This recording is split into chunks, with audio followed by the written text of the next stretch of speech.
ഒരു സീറോ ബാലൻസിൽ ഒരു മനുഷ്യന് ജീവിതം എത്തിപ്പിടിക്കാൻ കഴിയുന്ന ഒരു ദൈവ സംവിധാനമാണ് ഉടമ്പടി. എന്താ അങ്ങനെ പറയാമെന്നറിയാവോ? കഴിഞ്ഞ ദിവസം ആശ്വലി എന്നും പറഞ്ഞ യാക്കോബ സഹോദരി, ഒരു മോളാണ്, അവൾ സാക്ഷ്യം പറഞ്ഞത് എനിക്ക് ഭയങ്കരമായിട്ട് ഇഷ്ടപ്പെട്ടായിരുന്നു. അവൾ ഇവിടെയെങ്കിലും അല്ല, ശരിക്കും നീലഗിരിയിലാണ്. നീലഗിരിയിൽ നിന്നൊക്കെ ആ കുഞ്ഞ് ഇവിടം വരെ വരണമെന്നുണ്ടെങ്കിലേ അതൊന്ന് ചിന്തിച്ച് നോക്കിയേ, എന്തുമാത്രം ഇൻവെസ്റ്റ്മെൻറ്റാണ് ചെയ്യണത്.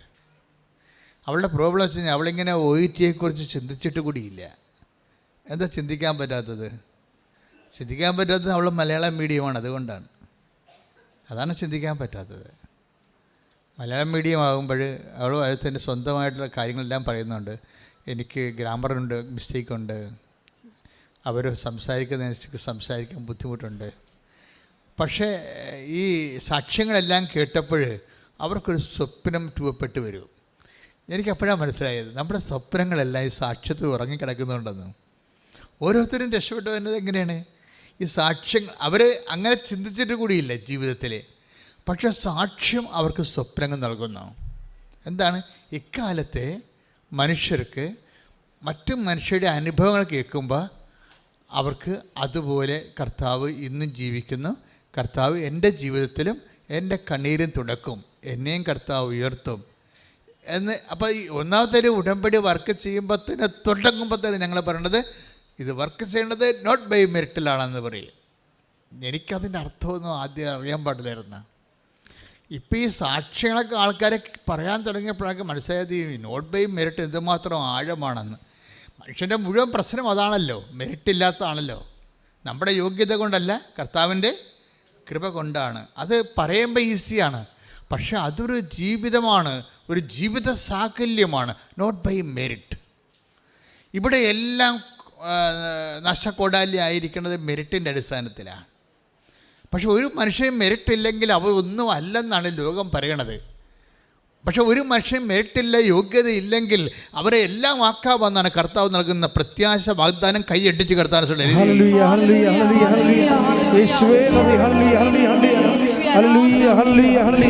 പരിശുദ്ധ പരമദിവ്യകാരുണ്യത്തിന് എന്നേരവും ആരാധനയും സ്തുതിയും പുകഴ്ചയും ഉണ്ടായിരിക്കട്ടെ. എൻ്റെ പ്രിയപ്പെട്ടവരെ, എന്നേരവും ആരാധനയും സ്തുതിയും പുകഴ്ചയും ഉണ്ടായിരിക്കട്ടെ എന്ന് പറയുന്നത് ആരാണെന്നറിയാമോ? കെരൂബുകളാണ്. കർത്താവിൻ്റെ സന്നിധി നിൽക്കുന്ന ലക്ഷോപലക്ഷം കെരൂബുകളെ അവിടെ ചിറകടിച്ചുകൊണ്ട് പെരുവെള്ളത്തിൻ്റെ ഇരച്ചിൽ പോലെ മുഴക്കുന്ന ദൈവത്തിൻ്റെ മഹത്വമാണ്. എന്നേരവും ആരാധനയും സ്തുതിയും പുകഴ്ചയും ഉണ്ടായിരിക്കട്ടെ. സ്തുതികട്ടെ, സ്തുതികട്ടെ.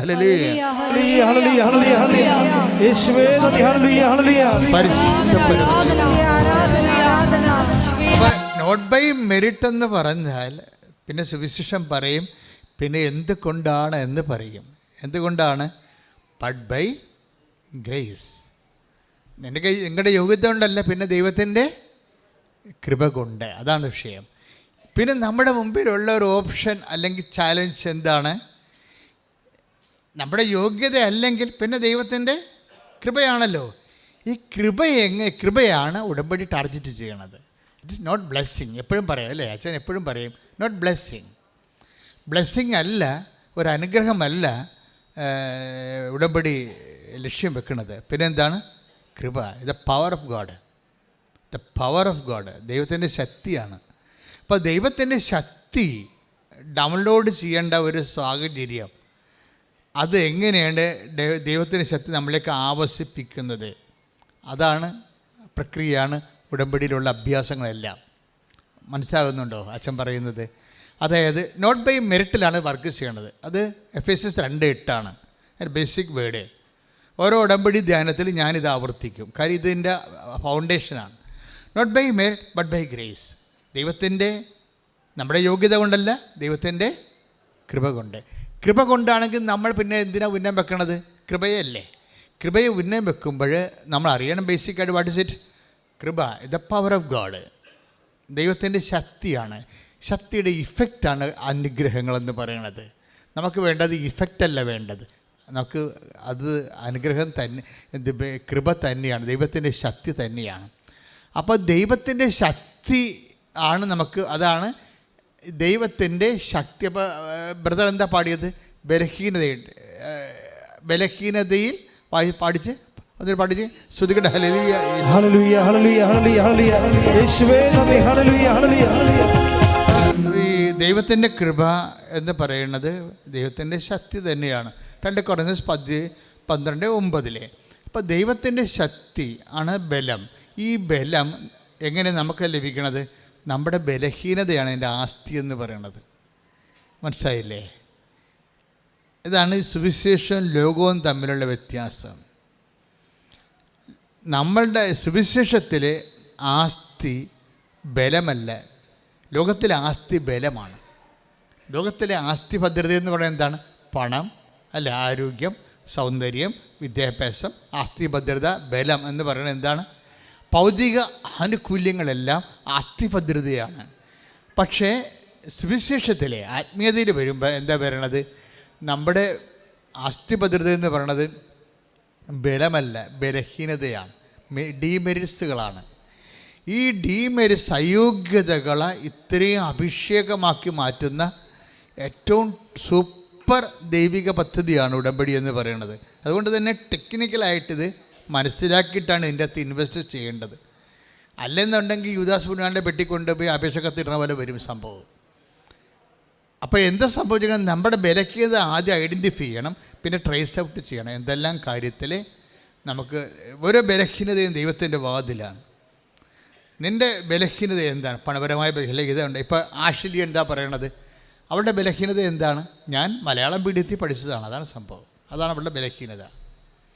അപ്പം അതുകൊണ്ട് എനിക്ക് ഇങ്ങനെയുള്ള കാര്യങ്ങളൊന്നും ആശിക്കാനോ ആഗ്രഹിക്കാനോ ഒന്നും പറ്റത്തില്ല. പക്ഷേ ഞാൻ കർത്താവിൽ ആശ്രയിക്കും. എനിക്ക് ഇവിടം വരെ നിലകിരുന്ന ഒരൊറ്റക്ക് വരണ്ടേ ഇവിടം വരെ. അപ്പോൾ ആ കസിൻ ചേച്ചി പറഞ്ഞപ്പോഴാണ് ഇങ്ങനെ ഒരു സംഭവം ഉണ്ടെന്നൊക്കെ അറിയണത്. പക്ഷെ അറിഞ്ഞ ഉടനെ അവൾക്ക് അഭിഷേകം കിട്ടി. എന്താണ്? ഇത് നിൻ്റെ സ്ഥലമാണ്, നീ വന്ന് എത്തേണ്ട സ്ഥലമാണ്. അത് എപ്പോഴും ഓർക്കണം. ഇവിടെ വന്നിരിക്കുന്ന ആൾക്കാരൊക്കെ ഓർക്കണം, ഓൺലൈൻ എന്നെ കേൾക്കുന്നവർ ഓർക്കണം. നിങ്ങൾ വന്ന് എത്തേണ്ട സ്ഥലത്താണ് ദൈവം നിങ്ങൾ എത്തിച്ചിരിക്കുന്നത്. കൈ ഇടിച്ച് കർത്താവിനെ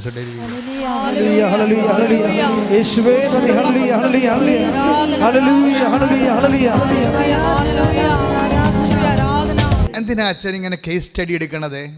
കേസ് സ്റ്റഡി ഇപ്പോഴത്തെ പ്രസൻറ്റ് കേസ് സ്റ്റഡിയല്ലേ എടുക്കണം. എല്ലാ ഉടമ്പടി ധ്യാനത്തിലും ആ ആഴ്ചയിലെ സാക്ഷ്യ വിചാരണങ്ങളാണ് ചെയ്യണത്. ആ സാക്ഷ്യ വിചാരണത്തെ സഞ്ചരിക്കുന്ന ദൈവത്തിൻ്റെ പദ്ധതി പ്രയോഗങ്ങളാണ് നിങ്ങൾക്കത് ഒരു മെത്തേഡ്, ഒരു മോഡലായി മാറും. നിങ്ങൾ കരകയറാൻ വേണ്ടിയുള്ള മോഡലാണ് അച്ഛൻ നിങ്ങൾക്ക് തരണത്. കണ്ടില്ലേ?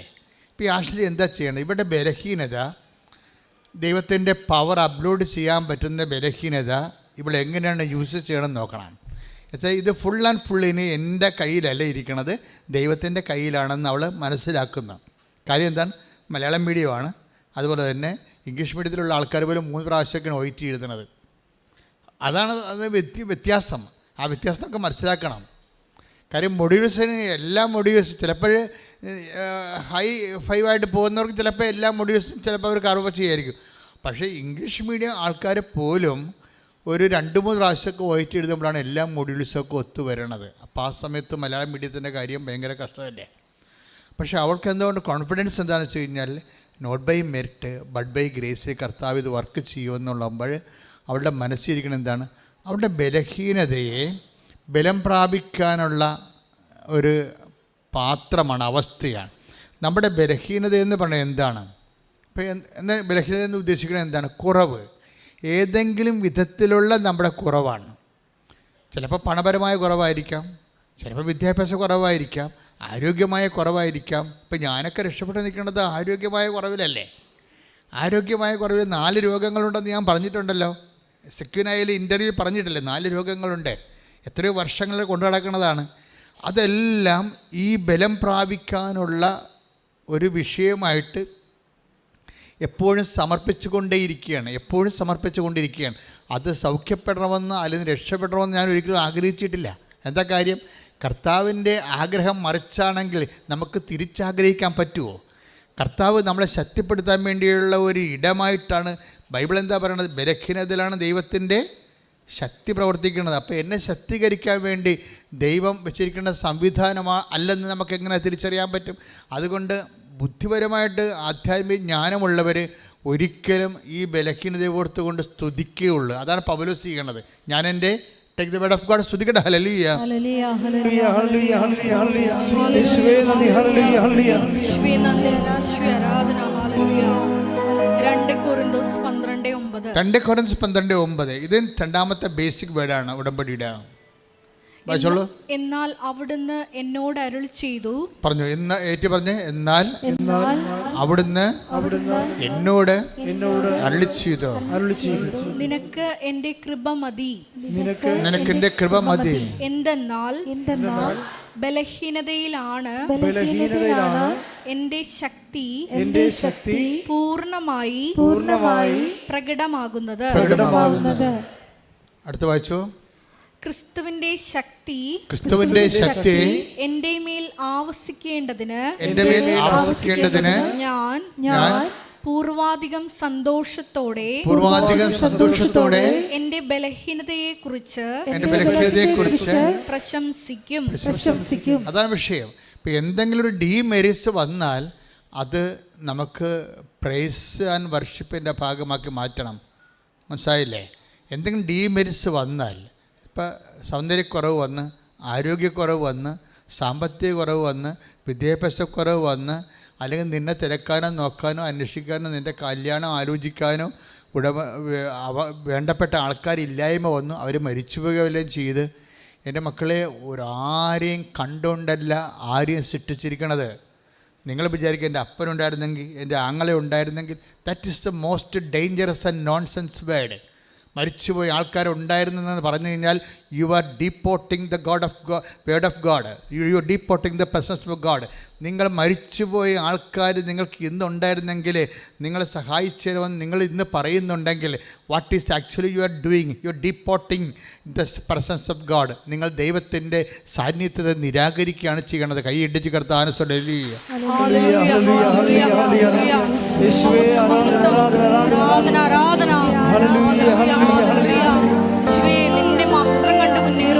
ഈശോ എക്സ്ട്രാക്ഷൻ എപ്പോഴും പ്രശ്നമാണ്. എക്സ്ട്രാക്ഷൻ ഉടമ്പടിയുടെ പ്രധാനപ്പെട്ട ഒരു അഭ്യാസമാണ്. എക്സ്ട്രാക്ഷൻ എന്ന് വെച്ച് കഴിഞ്ഞാൽ, ഇപ്പോൾ ചില ആൾക്കാർ, ചില മൂത്ത മക്കൾ വീട്ടിൽ കയറാതെ നടക്കും. അവർക്കെല്ലാം കഴിച്ച് സെറ്റിൽഡായി. അവർ പറഞ്ഞ് ഉടമ്പടി അവർക്ക് വീട് വെക്കാൻ വേണ്ടി സ്ഥലം കൊടുക്കണമെന്ന് പറഞ്ഞു. അപ്പോൾ 2 മക്കൾ വേറെ ഉള്ളത് കാരണം അപ്പം സ്ഥലം കൊടുക്കണില്ല. 2 മക്കൾ വേറെ ഉണ്ടല്ലോ, അതുകൊണ്ട് കൊടുക്കണില്ല. ഒരു മകളെ കെട്ടിച്ചിട്ടുമില്ല, അതുകൊണ്ട് അപ്പം കൊടുക്കണില്ല. അപ്പം മൂത്ത മകന് മാത്രമേ ശമ്പളമുള്ളൂ. മൂത്ത മകന് മാത്രമേ ശമ്പളമുള്ളൂ. അവൻ്റെ ശമ്പളം കൊണ്ടാണ് അമ്മയുടെ മരുന്നൊക്കെ വാങ്ങിച്ച് അഡ്ജസ്റ്റ് ചെയ്ത് പോകണത്. ഇപ്പം അവൻ അതിൻ്റെ വകുപ്പിൽ ചോദിച്ചിരിക്കുകയാണ്. എന്താ ചോദിച്ചിരിക്കുന്നത്? അവൻ്റെ ഉടമ്പടിയിൽ അവൻ്റെ സ്ഥലം വേണമെന്ന് പറഞ്ഞിരിക്കുകയാണ്. അവൻ്റെ സ്ഥലം അവന് കൊടുത്തു കഴിഞ്ഞാൽ മറ്റുള്ളവർക്ക് കൊടുക്കാൻ ഉണ്ടാകത്തില്ല. അപ്പോൾ അതുകൊണ്ട് ഒരു പൊതുധാരണ, എല്ലാവർക്കൊക്കെ ജോലി കിട്ടിയിട്ട് അവസാനമാണ് അപ്പൻ ചെയ്യാൻ ഉദ്ദേശിക്കുന്നത്. പക്ഷെ അവനത് കൊടുക്കാത്ത കൊണ്ട് ഇപ്പം അവൻ വീട്ടിൽ കയറണില്ല. വീട്ടിൽ കയറുന്നില്ലെങ്കിൽ എന്ത് പറ്റും? ശമ്പളം കിട്ടത്തില്ല. അപ്പോൾ ഞാനിങ്ങനെ മാറി നിന്നാൽ നിങ്ങൾ എങ്ങനെ ജീവിക്കുമെന്ന് അറിയാമല്ലോ. മനസ്സിലായില്ല? ഞാനിങ്ങനെ മാറി നിന്നാൽ നിങ്ങൾ ഓർക്കുക, ഓരോ മനുഷ്യന്മാരും കർത്താവ് ഒരു വാക്ക് വല്ലാതെ അങ്ങ് പറഞ്ഞിട്ടുണ്ട്. എന്ന് വെച്ചാൽ ഭൂമിയിൽ ആരെയും നിങ്ങൾ പിതാവെന്ന് വിളിക്കരുത്. 10:23 മത്തായി സുവിശേഷം. ശ്രദ്ധിക്കട്ടെ. ഹല്ലേലൂയ ഹല്ലേലൂയ ഹല്ലേലൂയ ഹല്ലേലൂയ യേശുവേ ആരാധന ആരാധന ആരാധന. ഹല്ലേലൂയ ഹല്ലേലൂയ ഹല്ലേലൂയ ഹല്ലേലൂയ ആരാധന. ഹല്ലേലൂയ ഹല്ലേലൂയ യേശുവേ നന്ദി, യേശുവേ സ്തുതി. ഹല്ലേലൂയ ഹല്ലേലൂയ ഹല്ലേലൂയ ഹല്ലേലൂയ. വായിച്ചോളൂ. മത്തായി 10:23 വായിച്ചോളൂ. മത്തായി ശ്ലീഹയുടെ സുവിശേഷം 23-ാം അധ്യായം 9-ാം തിരുവചനം. ഭൂമിയിൽ ആരെയും നിങ്ങൾ പിതാവെന്ന് വിളിക്കരുത്. ഏറ്റു പറഞ്ഞ ഭൂമിയിൽ ആരെയും നിങ്ങൾ പിതാവെന്ന് വിളിക്കരുത്. എന്താ ഉദ്ദേശിക്കുന്നത്? അപ്പനെ എൻ്റെ അപ്പ എന്ന് വിളിക്കണം, അതല്ല ഉദ്ദേശം. അതായത് അപ്പനെന്ന് പറയുന്നത് ആരാണ്? എല്ലാം സൃഷ്ടിച്ച് പരിപാലിക്കുന്ന ആളാണ്, അല്ലേ? ഈ പരിപാലകന്മാരുടെ വേഷം കെട്ടി ഒത്തിരി ആൾക്കാർ വീട്ടിലുണ്ട്. അതാണ് വിഷയം. പരിപാലകന്മാരുടെ അപ്പൻ്റെ സ്ഥാനത്ത് പരിപാലകന്മാരുടെ വേഷം കെട്ടി ഒത്തിരി പേര് വീട്ടിലുണ്ടാകും. ഇവരെയൊക്കെ നിങ്ങൾ വല്ലാതെ അങ്ങ് ആദരിച്ചു. അവനെ പിണക്കരുത് കേട്ടാ, അവൻ ഇട്ടു പോയാൽ എന്ത് ചെയ്യും എന്നൊക്കെ ചോദിക്കും. അവനെ പിണക്കരുത് കേട്ടാ, ഇവനെ പിണക്കരുത് കേട്ടാ. ഇങ്ങനെ ഈ ചില മരുമക്കൾ വീട്ടിൽ വരുമ്പോൾ അമ്മായിയമ്മ വരെ ഒച്ചാനിച്ച് നിൽക്കണം കണ്ടിട്ടില്ലേ? എന്താണ്? അവൻ്റെ കാഴ്ച കൊണ്ടാണ് ചിട്ടിയൊക്കെ ജാമ്യത്തിലിട്ടൊക്കെ വെച്ചിരിക്കണത്. അപ്പോൾ ഇങ്ങനെ ഓരോരുത്തർക്ക് ആവശ്യമില്ലാത്ത മേൽക്കൈ വീടുകളിൽ കിട്ടും. ഇവരെല്ലാം അപ്പൻ്റെ സ്ഥാനം അപഹരിക്കും. അതാണ് വിഷയം. അപ്പൻ്റെ സ്ഥാനം അപഹരിച്ചാൽ ദൈവത്തിൻ്റെ സ്ഥാനം അപഹരിക്കുകയാണ്. അതുകൊണ്ട് തന്നെ you should not give more importance to anybody in your life. അത് എക്സ്ട്രാക്ഷനാണിത്. മനസ്സിലായില്ലേ? അതായത് ദൈവത്തെ മാറ്റി നിർത്തിക്കൊണ്ട് ആർക്കും പ്രാധാന്യം കൊടുത്തു കഴിഞ്ഞാൽ ദൈവത്തിന് ആ കുടുംബത്തിൽ സ്ഥാനമില്ല. നിൻ്റെ കുടുംബത്തിൽ, നിൻ്റെ ജീവിതത്തിൽ ദൈവത്തിന് സ്ഥാനമില്ലാതെ ഏതെങ്കിലും കാലത്ത് വന്നിട്ടുണ്ടെങ്കിൽ അതിന് ഒരു കാരണം നീ ദൈവത്തെക്കാളേറെ ആർക്കോ ഇമ്പോർട്ടൻസ് കൊടുക്കുന്നുണ്ട്. Catch it. ശ്രുതിക്കട്ടെ. ഹല്ലേലൂയ. ഹല്ലേലൂയ. ഹല്ലേലൂയ. ഹല്ലേലൂയ. ഹല്ലേലൂയ. ഹല്ലേലൂയ. യേശുവേ സ്തുതി. യേശുവേ ആരാധന. ഹല്ലേലൂയ. ഹല്ലേലൂയ. ഹല്ലേലൂയ. ഹല്ലേലൂയ. യേശുവേ നന്ദി. ഹല്ലേലൂയ. ഹല്ലേലൂയ. ഹല്ലേലൂയ. യേശുവേ ആരാധന. ആരാധന. ഹല്ലേലൂയ. ഹല്ലേലൂയ. ഹല്ലേലൂയ. ഹല്ലേലൂയ. യേശുവേ സ്തുതി. ഹല്ലേലൂയ. ഹല്ലേലൂയ. എൻ്റെ മക്കളെ പ്രശ്നം എന്ന് പറയുക, ക്രിസ്തുവിൻ്റെ പവർ ഓഫ് ഗോഡിൽ ഡൗൺലോഡ് ചെയ്യണതിന് മുമ്പ് ഉണ്ടാകുന്ന ഒരു പരിസര ഒരുക്കമുണ്ടല്ലോ. ദൈവത്തിൻ്റെ ശക്തിയെക്കുറിച്ചല്ലേ നമ്മൾ ധ്യാനിക്കുന്നത്. ദൈവത്തിൻ്റെ ശക്തി വരുന്നതിന് മുമ്പ് ഒരു പരിസര ഒരുക്കമുണ്ട്. അതിലൊന്ന്, ആരെ ഭയപ്പെടണമെന്ന് ഞാൻ പറഞ്ഞു തരാം. നീ ഭയപ്പെടുന്ന ആളാണ് നിൻ്റെ ദൈവം. മനസ്സിലായില്ലേ? Take the word of God. ആരെ ഭയപ്പെടണമെന്ന് ഞാൻ പറയാം. ശ്രദ്ധിക്കട്ടെ. ഹല്ലേലൂയ. ഹല്ലേലൂയ. ഹല്ലേലൂയ. ഹല്ലേലൂയ. യേശുവേ നന്ദി. യേശുവേ സ്തുതി. ഹല്ലേലൂയ. ഹല്ലേലൂയ. ആരാധന. ആരാധന. ആരാധന. ഹല്ലേലൂയ. ഹല്ലേലൂയ. ഹല്ലേലൂയ. ഹല്ലേലൂയ. യേശുവേ ആരാധന. ആരാധന. ആരാധന. ആരാധന. യേശുവേ നന്ദി. മഹത്വം. മഹത്വം. മഹത്വം. മഹത്വം. ഹല്ലേലൂയ. ഹല്ലേലൂയ. ഹല്ലേലൂയ. ലൂക്ക 12:5. എന്നാൽ നിങ്ങൾ ആരെ ഭയപ്പെടണമെന്ന് ഞാൻ മുന്നറിയിപ്പ് തരാം. കൊന്നതിന് ശേഷം നിങ്ങളെ നരകത്തിലേക്ക് തള്ളിക്കളയാൻ അധികാരമുള്ളവനെ ഭയപ്പെടുവിൻ. വചനം ഒന്നിന് വായിച്ചേ. ലൂക്ക 12:5. 12:5. ലൂക്ക 12:5. എന്നാൽ നിങ്ങൾ ആരെ ഭയപ്പെടണമെന്ന് ഞാൻ മുന്നറിയിപ്പ് തരാം.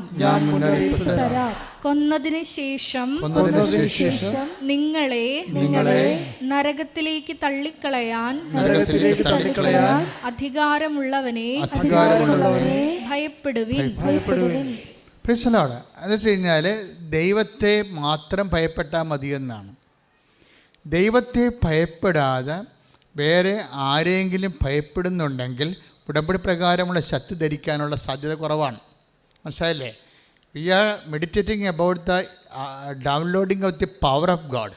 ദൈവത്തിൻ്റെ ശക്തി ആവശ്യിക്കുന്നതിനെക്കുറിച്ചാണ് നമ്മൾ ഇപ്പോൾ സംസാരിക്കുന്നത്. ശക്തി ആവശ്യിക്കുന്നതാണ് നമ്മുടെ ഫണ്ടമെൻ്റൽ ഒരു ഓപ്ഷൻ്റെ അകത്ത് ഉള്ളത്. ഉടമ്പടി വർക്ക് ചെയ്യേണ്ടത് അങ്ങനെയാണ്. പക്ഷേ ശക്തി ആവശ്യിക്കുന്നതിൻ്റെ തടസ്സം എന്താണ്? നമ്മുടെ ഭയപ്പാടുകളാണ്. നമ്മൾ ആർക്കോ ഓവർ ഇമ്പോർട്ടൻസ് കൊടുക്കുന്നു. ദൈവത്തിൻ്റെ സ്ഥാനത്ത്, അല്ലെങ്കിൽ അപ്പൻ്റെ സ്ഥാനത്ത്, പരിപാലകൻ്റെ സ്ഥാനത്ത് വേറെ ആൾക്കാരെ കാണുന്നു. അവിടെയാണ് അവർ ദൈവത്തിൻ്റെ സ്ഥാനം അപഹരിച്ചിരിക്കണം, നമ്മൾ അറിയുന്നില്ല. പിന്നെ നമ്മൾ അത് നമ്മുടെ ആന്തരികമായ മനസ്സിൽ വേറെ എന്തിനെയോ ഭയപ്പെടുന്നു. പക്ഷേ നീ എന്തിനെയാണ് ഭയപ്പെടുന്നത്? ആർക്കാണ് കൂടെ പ്രാധാന്യം കൊടുക്കുന്നത്? അത് നീ ചിന്തിക്കുക. അപ്പോൾ അത് ചിന്തിച്ചിട്ട് അങ്ങനെയുള്ള വിഷയം എലിമിനേറ്റ് ചെയ്യണം, വിട്ടുപോരാനാണ് ബൈബിൾ പറയണത്. അത് ബൈബിള് വളരെ കർക്കശമായിട്ട് പറയുന്ന ഒരു വിഷയമാണ്. നിങ്ങൾ അവരെ വിട്ടുപോരണം. Take the word of God. 2 കൊരിന്ത്യർ 6:17. ശ്രുതികട്ടെ. ഹല്ലേലൂയ. ഹല്ലേലൂയ. ഹല്ലേലൂയ. യേശുവേ നന്ദി. യേശുവേ സ്തുതി. ഹല്ലേലൂയ. ഹല്ലേലൂയ. 2 കൊരിന്ത്യർ 6:17. 2 കൊരിന്ത്യർ 6:17. ആകയാൽ നിങ്ങൾ അവരെ വിട്ട് ഇറങ്ങി വരികയും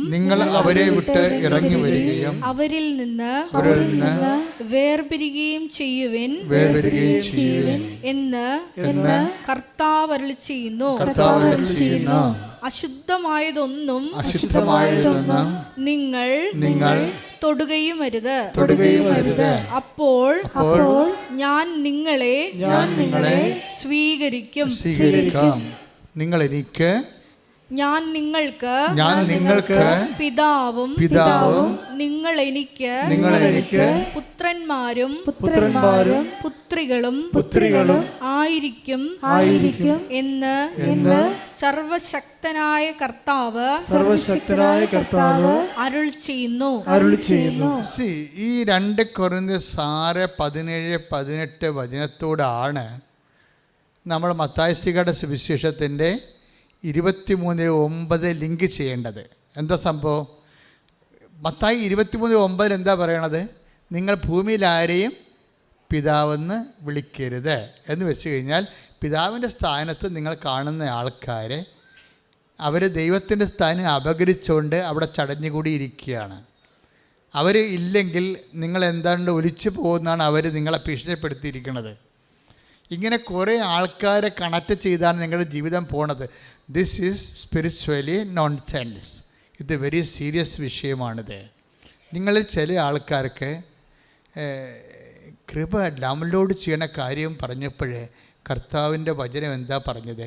2 കൊരിന്ത്യർ 12:10 എന്താ പറഞ്ഞത്? ഒന്ന് വായിച്ചേ. 2 കൊരിന്ത്യർ 12:10 ഒന്നൊരു വായിച്ചേ. ശ്രുതികട ഹല്ലേലൂയ, ഹല്ലേലൂയ, ഹല്ലേലൂയ, ഹല്ലേലൂയ, ഹല്ലേലൂയ. യേശുവേ നന്ദി, യേശുവേ സ്തുതി, ഹല്ലേലൂയ.